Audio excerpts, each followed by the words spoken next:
Stickers on the back, what do they No, say? I put them on. It's fucking basically, like, it is brand new. This is a time machine. So update on the piggy bank that I was printing yesterday. Did you notice it was a smiley face as the nose? No, because this one over there we go.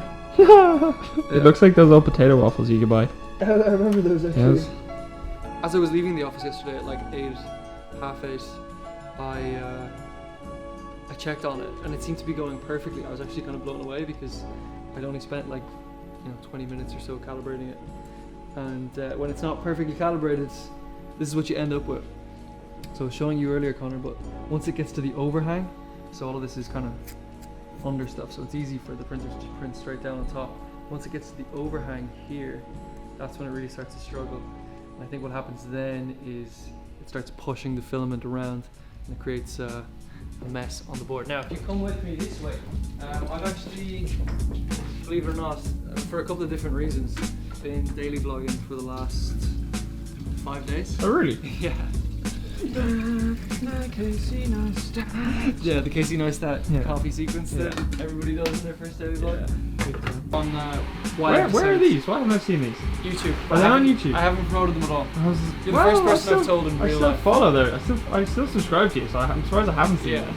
I'm probably not doing too well on the algorithm, considering most of what I post these days is just kind of work stuff. But more Casey Neistat footage. Jesus, that's hot. Yeah. In 3 seconds. Slider shot. Totally. Okay. And then I'm going to take you to the couch for a second as well, because I want to discuss kind of a business move that I'm taking. So this is something that's still in the works, still in the idea generation stage of things. But I have a business mentor now. Maybe it's better if I sit on this side just because of the lighting. He was like, yeah, so you've fixed costs every month and a variable income, like you've nothing guaranteed, you've nobody on retainers really. Like I have a few repeat clients who come back every few months, but there's no set in stone money coming in for definite every month, which is a kind of an anxiety inducing way to live, right? So I want to pivot the business model slightly to offer the service of lead gen for like pretty much Facebook and Instagram ads for local businesses. And the niche that I want to target specifically at first is kind of cosmetic companies, cosmetic surgeries. So for example, like Hair Restoration Black Rock, who are only over the road.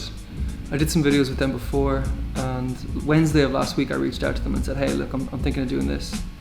And they gave me the response that I think every other company in the same category is going to give, and they said, we've somebody in-house doing it.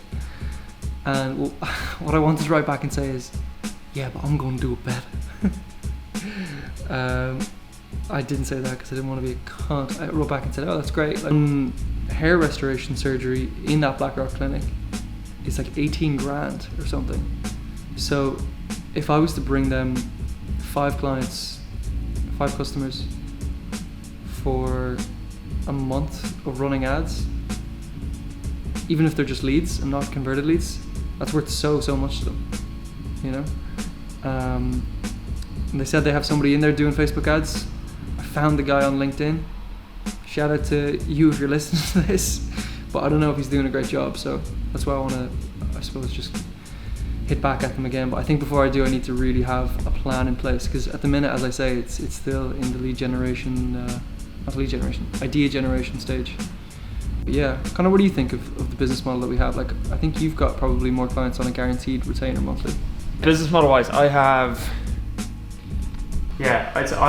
like at least three clients monthly that like I know every month I'll be doing like at least a day of work with them. It covers, I basically, like you're saying about having set expenses, I have enough of a retainer to cover those set expenses.